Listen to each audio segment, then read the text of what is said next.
What's up, guys? It's Kale Hyder back with my third video of my YouTube career. Before I get started on this video, I want you to check out this cool shirt. Oh yeah, with all the kale vegetable food craze that goes on, my name finally is on everything, which is pretty cool. I get nice shirts like this. Look at that. Yeah, that's pretty awesome. So anyway, my last video was me opening my Georgia Tech admissions decision, and I got in. And at the time, I was unsure if I was going to let go of Hopkins and be released from that early decision clause because I didn't get into biomedical engineering.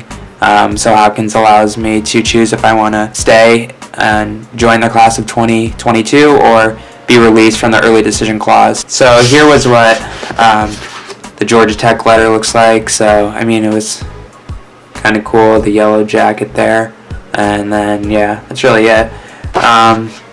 Nothing else, but here against the cool Hopkins one. So on the front, yeah, you can see the little emblem there, and that's pretty cool. If you saw my last video, you remember me showing you the feather, but for all you newcomers, yeah, so there's the feather, because they're the Blue Jays, and it says welcome to the nest, which is pretty sweet. I also got accepted to Marquette.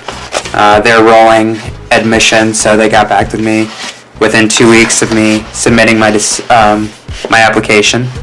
So really what it came down to was, did I want to give up Hopkins and see what the other schools I applied to, which were WashU in St. Louis, University of Chicago, Northwestern, or Vanderbilt, I would say, and they all come out in April. But I ultimately decided just to go with Hopkins, and I'm very excited with my decision. I'm very satisfied. I was contemplating between going with Hopkins or WashU, mainly WashU because I did WashU's Summer Scholars Program before my senior year, and it's a 5-week program, and you choose 2 classes to do over the summer, and I really liked the program a lot. I did a social issues course, and I did a problem-based biology course, and I loved them both. I loved my professors, all the mentors there that kind of watched, because it was just high schoolers only.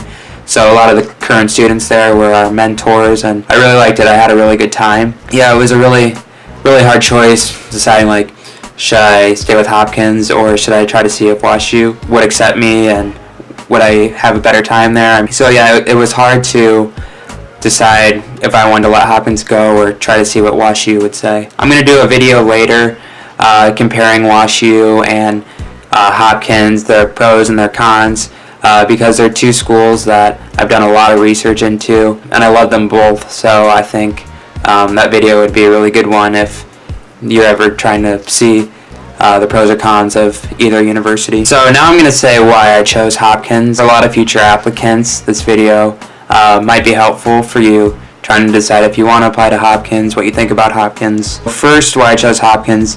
First, for me, it was bigger than schooling. Many of you, if you haven't seen my prior videos, I had a spinal cord injury 2 years ago that left me paralyzed from the chest down, known as transverse myelitis. Before that, perfectly healthy, no issues, basketball player, cross-country runner. I got paralyzed, and so I went out to Hopkins in September of this year, and they have a transverse myelitis center. It does research into my diagnosis, my condition. I felt immediately attached to it on a personal level because there's no other center like it. So I really liked Hopkins for that reason. They have a top therapy center, Kennedy Krieger Institute.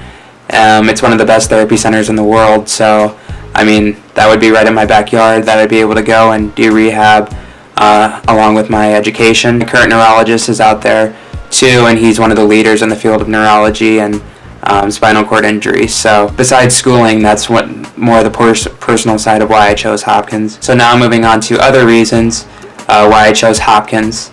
And first, that would be that they're a top-rated university, more specifically top-rated STEM school. They have a top-rated biomedical engineering program, top-rated neuroscience program, but outside of STEM, they're also top-rated in creative writing, international studies, and public health. And they also have extremely exciting minors like computer integrated surgery and computational medicine. Both of those minors are what the field of medicine is going to be turning towards, more the computer based. So Hopkins is really cutting edge in that field. Also, the location of Hopkins is a huge plus. I really liked the city of Baltimore when I was there. I thought it was nice. I come from Iowa, so there was a lot more to do than Iowa. So I liked the city, the downtown called the Inner Harbor.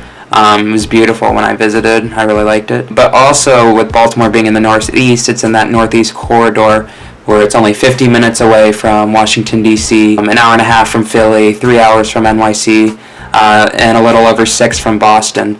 So you have all of these huge cities that are within a car ride away. Unlike, I don't know, like where I live now, it's like 3 hours to Chicago or 4 hours to St. Louis, where you don't really have those cities to jump around to. Additionally, it's a huge research school. One of my goals after I had my spinal cord injury was that I wanted to make strides in the field of paralysis and hopefully find a cure. That was my goal, and it still is my goal. And I know Hopkins would be the place to do that. For incoming freshmen, they have the Woodrow Wilson Fellowship, which is $10,000. I didn't apply to it because I don't have that much research experience. I did some over the summer, but I don't think it was enough to get that $10,000. So I didn't do it. But $10,000, that's a lot, and you get that money and then you go use it for whatever research purposes. And Hopkins is huge on trying to look for cures and new innovations in the field of medicine and STEM. So research is huge at that school, and that's partly why I chose it. I really like research, and I think it's important. I love the campus. It's small compared to a state university. It's only 140 acres. It's a closed campus too, which means there's not going to be bustling traffic going through the center of campus like University of Chicago. The whole campus had cars going through it. It's a short walk to the Charles Village and Hamden that have coffee shops, restaurants that are all within a walking distance, which is really nice. The size of the university I thought was perfect, just over 5,000 students, which is a really good size. And they had a really diverse student body, which I really liked. People are coming from different parts of the world, and they're all bringing different perspectives that will help me grow not only inside the classroom but also outside of the classroom. But they have pretty good food. I visited and I ate their food and I thought it was really good, so I'll roll with it. I thought it was good. It's ranked on some of the different websites, which is good, so people like it. Hopefully I won't get too tired of it. The Fresh Food Cafe is where most of the freshmen eat. I thought it was really good. So the weather I thought is great. Like, I come from Iowa right now. We just got like 10 inches of snow today. I'm like, what?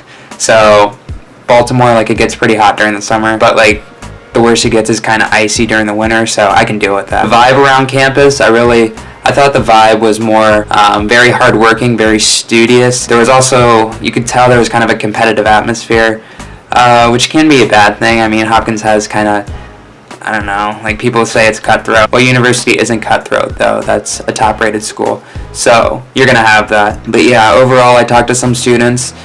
They're all very passionate about their academics. Most of them did research, and I saw myself really fitting in there. So overall, yes, it was a really hard decision. Trying to decide, should I go with Hopkins or should I pass it up and see what other offers come? But I'm really happy with my decision.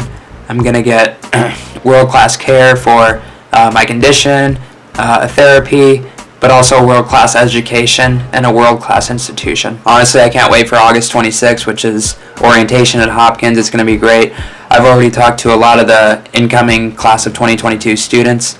We have like a group me. It's awesome. A lot of the people are great.